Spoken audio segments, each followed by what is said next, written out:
Ah, tinagay ng bao. La! Dito pala yung mga baka namin mga birds oh. Dito tinago ni Tatay Rayot kagabi. Dahil tago sa hangin dito eh. Si Jolly. Si Marco. Marco! Laki mo na.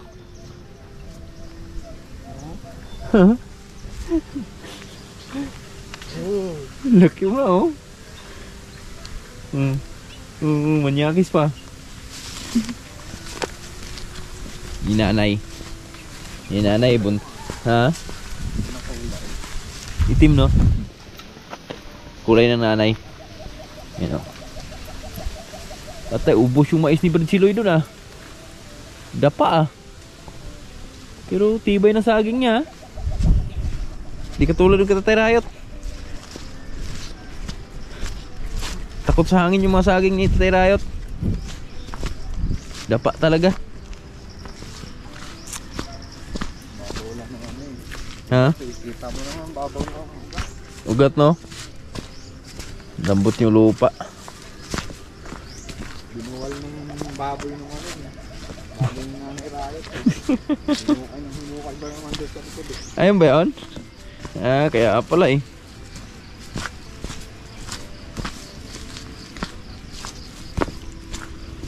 Dito na kami tumaan sa hindi madulas. Oop.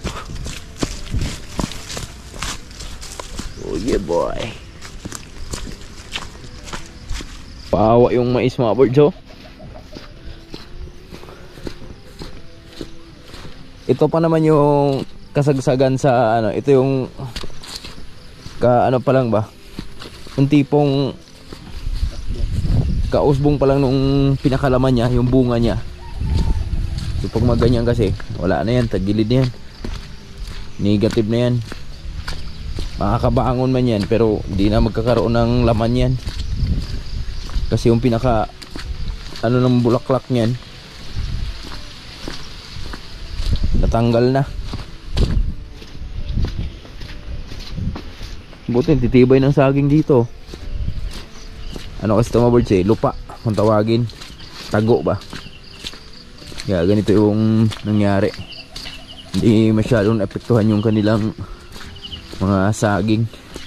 Hindi katulad dun sa amin na sobrang ano talaga, sobrang bundok. Nasa ibabaw talaga. Sa atin yung nampas ng Ha? Doon ang hampas eh.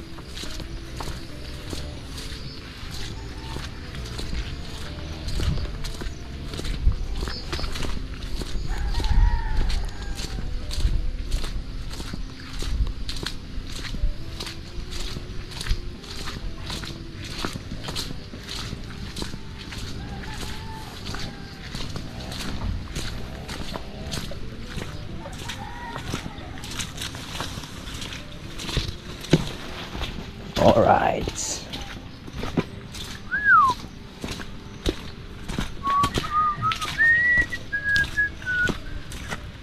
Siguro sobrang laki ng ilog ngayon mga birds.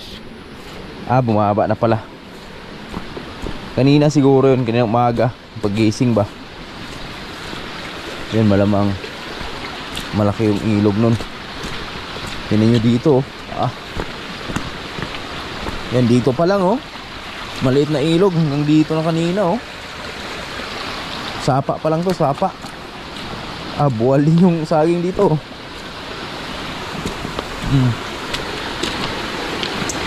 Yan, lakas na ng tubig dito.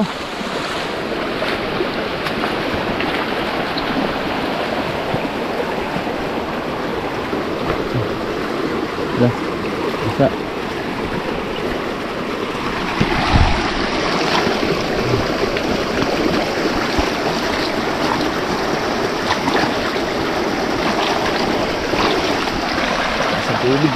Dito sa baba wala masyadong napinsala dito dahil baba yung tubig dito, baba yung ano dito mga birds eh, lupa. Sa itaas yung ano, nasa baba kasi sila ng bundok oh. And sa hangin, nasa taas lang yung hangin. Lah, gagi lakas ng ano. Tumawid lang sa Malaboy. Natawid siya?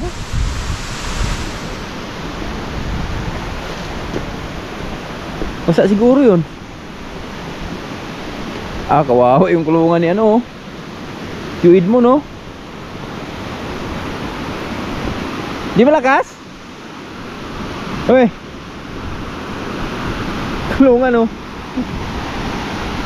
Gagi to Manlaboy na to. Malakas yan eh. Malakas yan. Ha? Hanggang saan? Hanggang saan?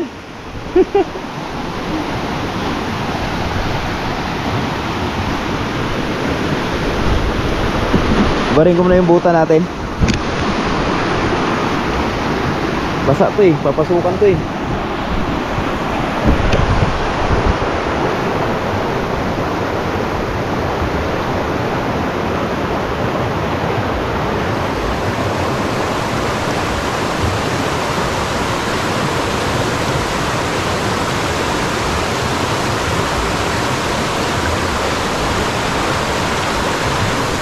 Kung wala lang yung baboy ma-words, di sana kami bababa eh. Hindi yung baboy ko sa baba kasi.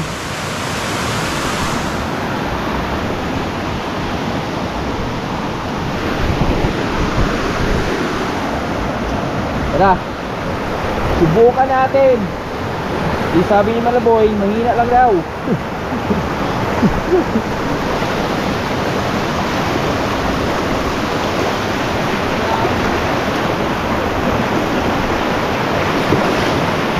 Tara. Uy.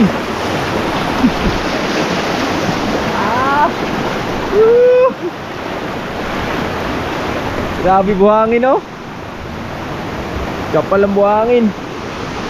Buti ngayon, humina na pala ito ngayon. Kanina malakas to, di matawid to. Pero ngayon medyo mahina na, natatawid na.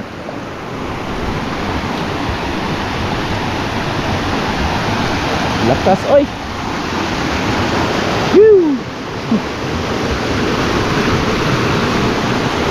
Ayan, medyas.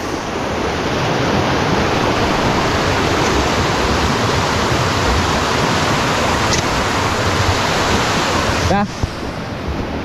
Ayan na. Laking baha kanina hanggang dito, oh. Pero yun, gano'ng kalaki yan. Yung dito ba naman sa taas? May mga saging din dito, di pinatawad. Oo. Mundo, ayan, mundo. Pero malalaking saging. Hindi naman na buwal. Ah! Matay, buwal yung ano dun, oh. Dul-dul. Ha? Putol yung wire nila. Kaya yung wire yan. Hila pa palor ni.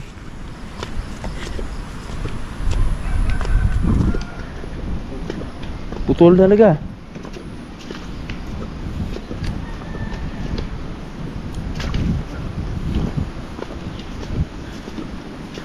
Buwal, uy.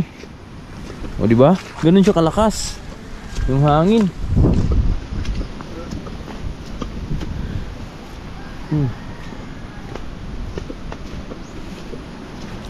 Muntik na matumba.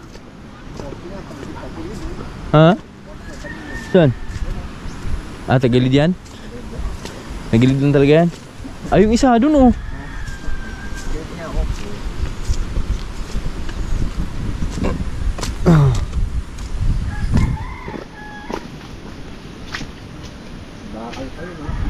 Yo. Wala man? Wala may komprador. Baklag obrahan noon.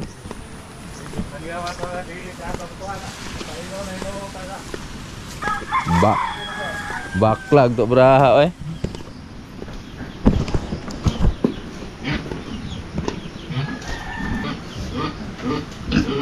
Wala na. Bata pa boy, Jo? Tuwang-tuwa sa baha. Grabe lakas ng baha dito, oh. Birds! Panod na birds? Panod ba, panod? Tapos laro kay Tugang kayo. Ha? Kain mo na. Ano? Ano ba? Lalakas ng loob nitong mga bata na to. Lalaro lang sa baha.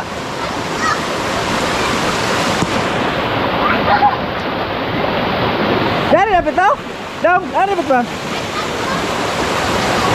Ini ada ya, wala?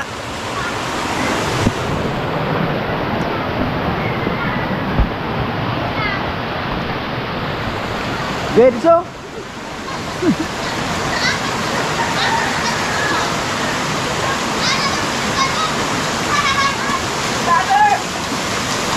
Dari dapat?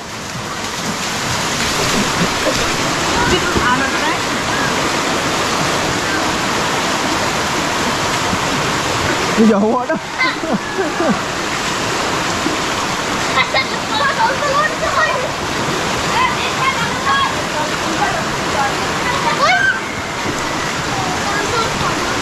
Tarik sunod mo rin, oh?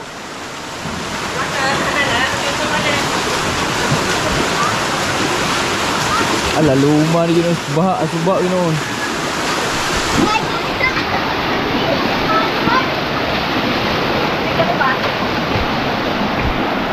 Dari, David, tari.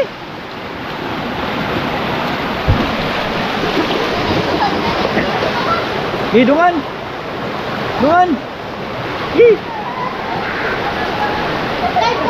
Ah, tinagay ng bao. Lah. Grabe, oh.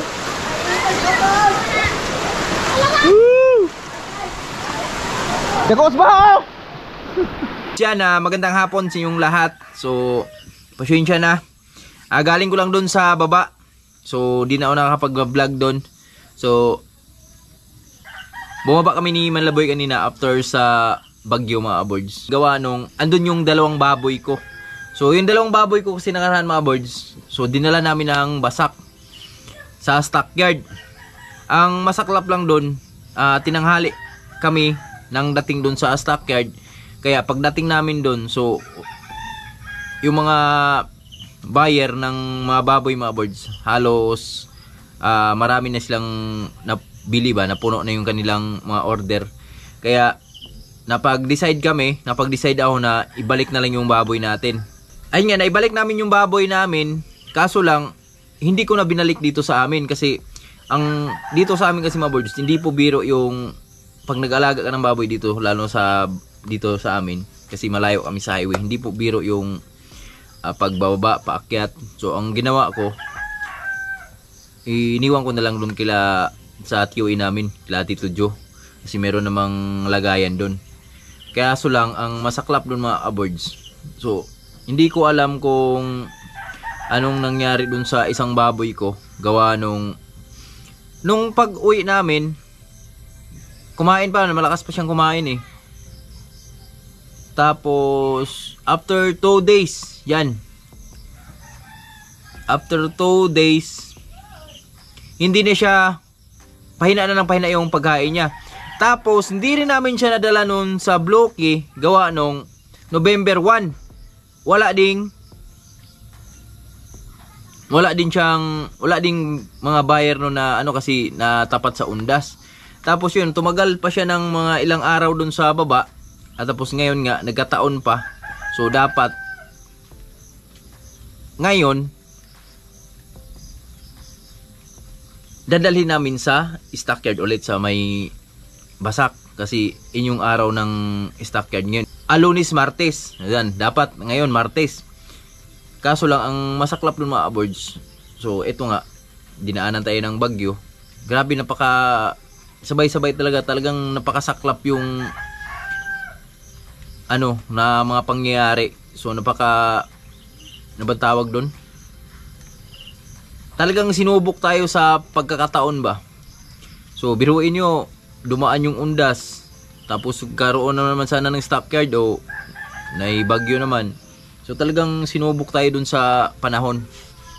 Pero ayun, gusto ko lang ibalita sa inyo ang aking isang baboy, so talagang sumabay siya sa ngayong bagyo na to. Namatay talaga siya. Hindi siya naman namatay mga birds, hindi na siya makatayo. Kaso lang, ang masaklap lang doon. So, ang baboy kasi pag tiningnan mo, kung aabot pa ba siya ng bukas o aabot pa ba ng isang araw, so malalaman mo eh. Nakita ko kanina sa baboy na mga birds na medyo tagilid na. Tapos, binuking ko doon sa baba. So nagkataon din ngayon brand out dito sa amin, walang kuryente. So dami daw nilang stock yung sa mga karinderya dito sa amin. Sobrang dami nilang stock kasi nagrasyon nga sila nakaraan kasi yan di na-expect yung pagdating sa undas, maraming tao, ganun. So ang nangyari, kasabay-sabay yung kanilang katay tapos nagkataon pa nagkabagyo. Tapos ngayon, isa pa problema namin dito. Walang kuryente dito sa amin kaya sobrang saklap talaga ng mga pangyayari. Kaya napag-decide na lang ako na para di na rin hassle dun sa napaglagyan natin ng baboy. So para di na rin makaabala dun ba, kasi abala na mga birds abala na yung baboy natin kaya napag-decide na ako, pinakaatay ko na lang dun sa bababa kanina, tuluyan ko na lang dun sa isang tropa natin. Tapos yung mga karne siguro nasa 30 mahigit yun, pinamigay ko na lang. So kaysa masayang man lang, 'di ba? Hindi mapakinabangan. So at least nakatulong tayo doon sa mga kapwa natin dito kapitbahay dito sa baba na yan nga kanina na daanan sila mga baha. So at least napasaya natin sila sa sobrang baha, sobrang lakas ng ulan, lakas ng hangin. So at least kahit papaano may mahigop silang sabaw ngayon. So yun lang mga birds, na i-share ko lang at ito pa, isa pang balita na malungkot mga birds, napakalungkot na balita.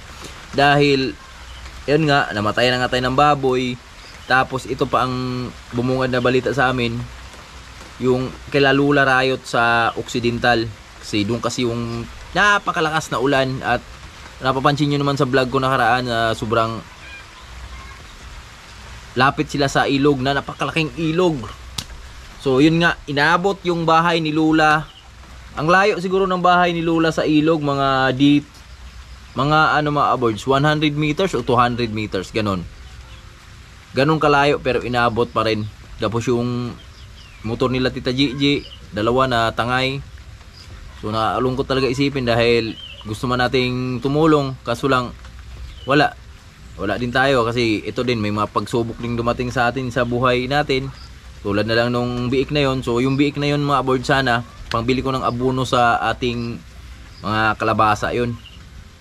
Kasi ang inaasahan ko ng pambilisan ng abono itong sa ampalaya natin. Kaso naman nagkakataon naman ito na. So mukhang hanggang doon na lang yung harvest natin sa ating ampalaya. Titingnan natin kung may ma-harvest pa tayo sa sunod na harvest dyan. Grabe talaga, sabay-sabay talaga na pagsubok. Pero ganun pa man, pasalamat pa rin tayo dahil yung mga nawala sa atin tulad ng mga saging, tulad ng baboy natin, so kaya nating palitan yon. Ang mahalaga doon, ligtas kami, ligtas yung aking pamilya, mga anak, asawa, magulang, yung mga kamag-anak ko dito lahat, ligtas, walang nangyaring masama sa amin. Yun yung isa sa pinapasalamat ko sa mahal nating Panginoon dahil hindi niya kami pinabayaan sa bagyo, sa unos na dumaan dito sa amin na napakalakas. Talaga, halos si Mrs. naiyak na nung gabi. Pero di ako nakapagkuha ng video mga birds dahil sobrang dilim, wala kaming ilaw. Tapos yung may ilaw kasi kami solar. Nag-umpisa kasi yung bagyo alas 12 ng gabi, tapos yung solar namin wala na. Papatay na siya kasi nung umagahan nga di siya nakapag-charge ng maaga. Maayos gawa nung makulimlim na yung panahon nun. Tapos yun, tuloy-tuloy na, hindi na kami nakapag-vlog hanggang umaga. Dun sa umaga na ako nakapag-vlog. Tapos ngayon, so ito naman. At laban pa rin tayo mga birds. Kahit maraming unos sa buhay na dumaan sa atin, mga pagsubok. So kailangan nating tanggapin yan. Hindi lang natin patambayin. Laban pa rin tayo. Balang araw makakaahon din tayo. At yun, na-share ko lang mga birds na, na-share ko lang yung nangyari sa amin dito ngayong araw na to at syempre yung ating mga naranasan. Sobrang lungkot talaga. So syempre yung aming mga saging yan. Panimula na naman. Pero ganun pa man. Thank you Lord. Thank you na hindi mo kami pinabayaan. So shoutout pala sa lahat na minamahaling viewers. Sa lahat na lagi nakasubaybay sa mga vlog namin yan. Pasensya na kayong lahat mga birds na ilang araw tayo hindi nakapag-upload. Gawa anong gusto man natin mag-upload. Pero wala tayong magawa dahil brand out, hindi tayo nakapag-charge sa mga gadget natin, cellphone, mga battery ng aking camera. At syempre, isa sa lahat, nanghilaw ng pasyensya sa lahat na supporter. At lalo na kay Idol Japper Sniper. Dol, pasyensya na talaga sa tulay challenge namin, no? Kasi hindi kami nakapag-participate ng maayos. So, gustuhin man namin pero hindi, Idol, wala. Inabot talaga ng unos Inabot kami ng bagyo kaya pasyensya na, Dol. So sana bawi na lang tayo sunod mga birds.